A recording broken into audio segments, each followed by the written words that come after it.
Within HubSpot, you can not only create contacts and maintain all their accounts, but you can carry forward the sales processes as well. Let's say if a communication builds up and sales reps have been approaching certain accounts or contacts, and you reach to a stage where you are about to sign a deal. So you can do that within the sales dashboard here by creating a deal. This process would be quite similar to as we've been creating the contacts and companies, just some of the different properties that we need to add. You will give this deal a name that would be available in your sales pipeline that we currently have. A deal staged. You have a couple of options around this. If you have qualified to buy, you have had set up a meeting with them, their decision maker, or based on whatever lead or sales lifecycle that you follow, you'll be fulfilling that deal stage.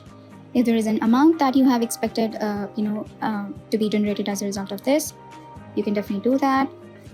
A date, owner, deal type, priority, and any contact that you want to associate with this deal and the company as well. So you will just add all these details and click on the create button. We won't be creating any deal for now, but this is just to give a heads up. If you have lots of deals that you want to bring in the system right away, you can definitely go towards the import tab and just follow the similar functionality that we've been doing for the contacts and companies.